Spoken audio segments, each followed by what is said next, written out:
We have a new comment. Hey peeps, writing for a dear friend who had a classic narcissistic partner admit that he's been lying to her for years about something major.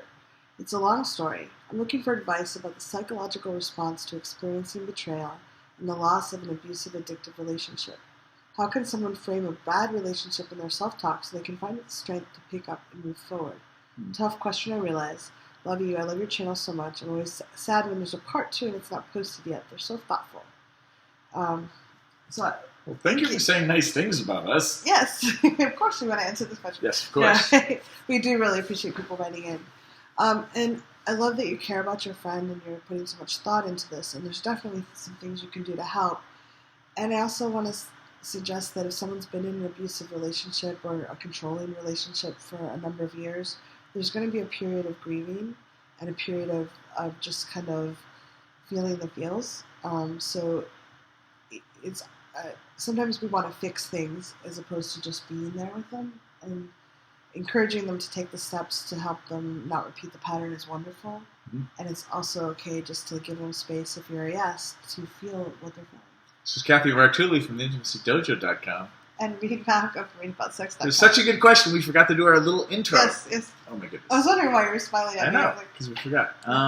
So first off, if this person can avail themselves of therapy, please get a therapist or advise your friend to get a therapist so that they have somebody else to talk to, so that you as their friend get to cheer them on and support them as well. I'm just saying, don't necessarily try to fix them. Oh, no, not at all. And that grieving and having feelings is going to happen when you find out about betrayal or lying, because sometimes people lie for reasons that they think are perfectly, legitimate reasons. But so you're going to have feelings whether it's a relationship with a narcissist or not. And if your friend is geeky enough to go and look for resources, you can type in narcissist in Amazon, and there's a lot of books there, and the ones that have great reviews. I'm not an expert in this particular area, so I don't have a book that I've read that I can recommend, but there's a lot of resources out there to, kind of orient yourself to what's happening and get better resources and tools so that you or your friend, so that we can feel more empowered and less shameful of, being in a fucked up situation. When I've had clients and I've gone through some betrayals in relationships, realize that if you can, give them a little space to want to check in on things. If they've been really disappointed, someone's really let them down that way, it's harder to trust people. Mm-hmm. And for them to need to check in and be reassured, especially if you can do it in a way that makes them feel empowered, that can be really healing. It's like if you encourage them to ask for what they need rather than asking indirectly. Mm-hmm. Because sometimes if someone's been really injured, they won't want to ask for things. They'll want to hint at them. And if you can say, it sounds like you're asking for reassurance, could you be clear about what kind of reassurance you'd like?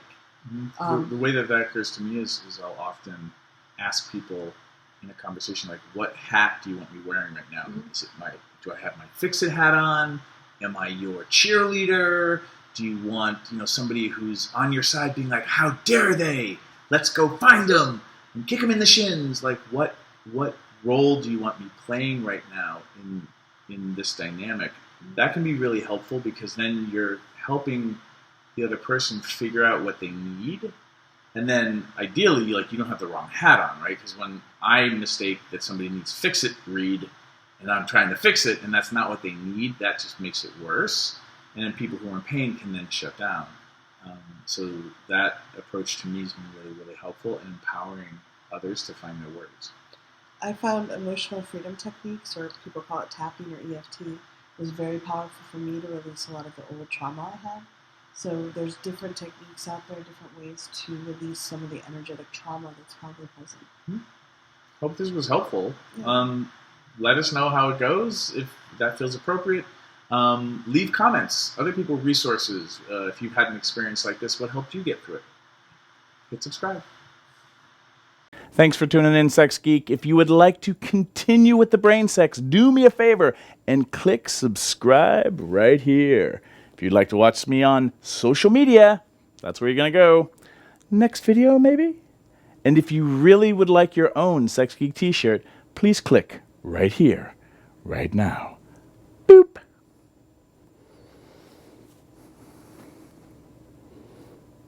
No, really, like...